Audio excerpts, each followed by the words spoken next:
A Páscoa é uma das mais importantes datas do calendário cristão. Como todos sabem, ela teve origem quando os judeus fugiram do Antigo Egito, mas com a crucificação de Cristo, a Páscoa atingiu um novo significado. Mas quais foram as razões que levaram Jesus à cruz? Quem foram os responsáveis? Vamos tentar entender um pouquinho dessa história no vídeo de hoje.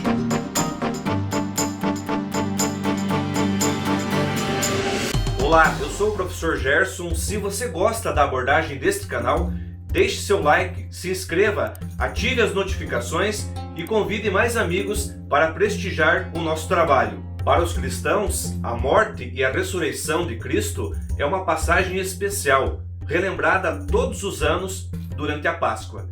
É claro que é indiscutível a influência do cristianismo nos mais diversos campos da sociedade ocidental. Basta lembrar, por exemplo, que a própria contagem do tempo cronológico é baseada na vida de Cristo, no antes e no depois de Cristo. A representação da chamada Paixão e Morte de Cristo ganhou uma versão impactante nas mãos do ator e diretor Mel Gibson.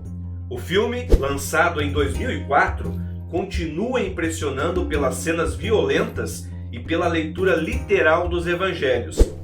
Aliás, na época, a comunidade judaica acusou o filme de antissemitismo, por este culpar os judeus pela crucificação de Cristo. O assunto sempre despertou debates e discussões. Afinal de contas, quem foram os responsáveis pela morte de Jesus?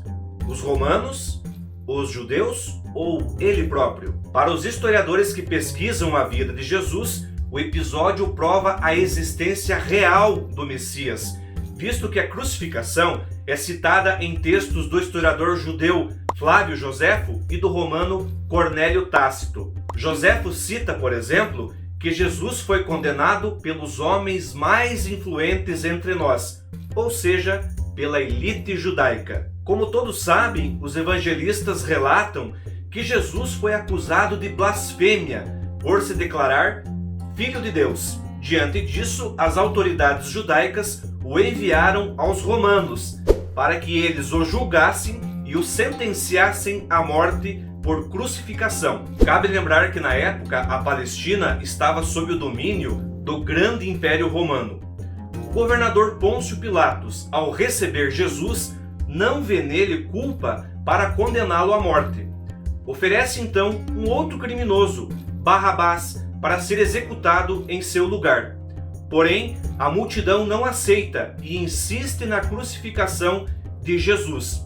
Neste momento, Pilatos teria feito um ato simbólico, lavado as mãos numa bacia d'água para simbolizar que não teria culpa no derramamento do sangue de um inocente, ou seja, de Jesus. Um dos problemas de reconstituir esta história e chegar aos verdadeiros culpados é que ela foi escrita muitos anos depois, tanto pelos evangelistas quanto pelos historiadores, entre eles os já citados Joséfo e Tácito. Os próprios romanos não registraram nada na época, pois para eles se tratava apenas de mais uma crucificação. Tanto nos relatos de Joséfo quanto nos evangelhos, sabemos que Jesus foi levado diante das autoridades romanas por ordem das autoridades judaicas.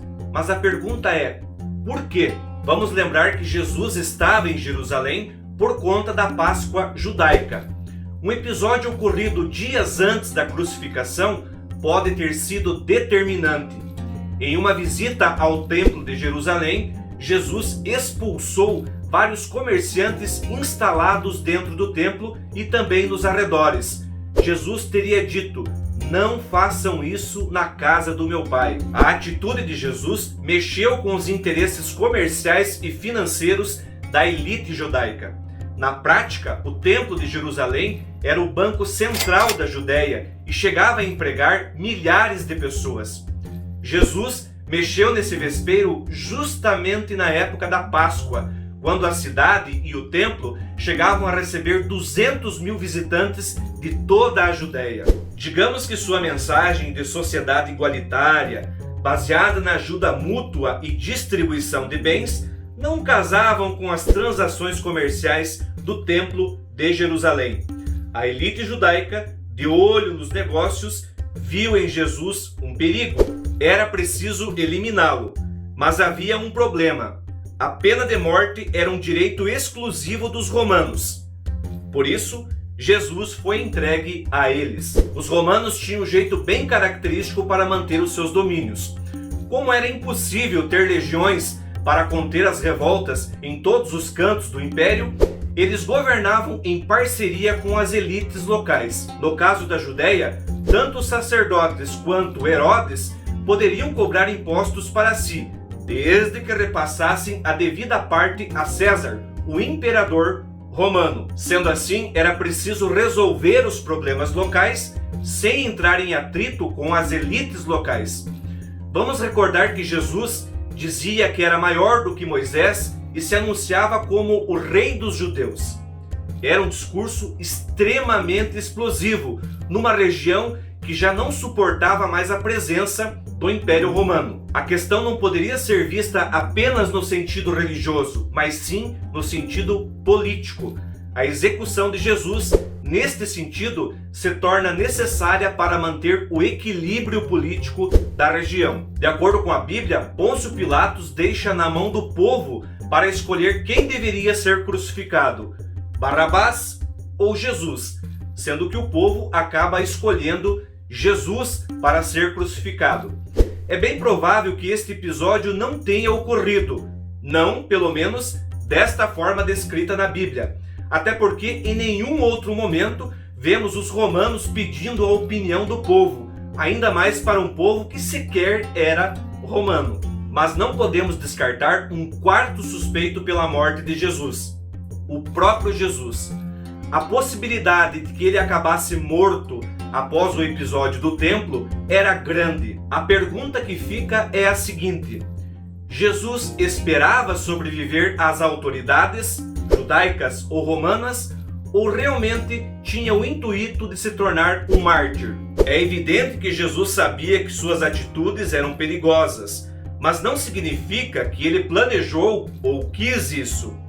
Os evangelhos canônicos, por exemplo, têm narrativas diferentes da reação de Jesus diante da morte.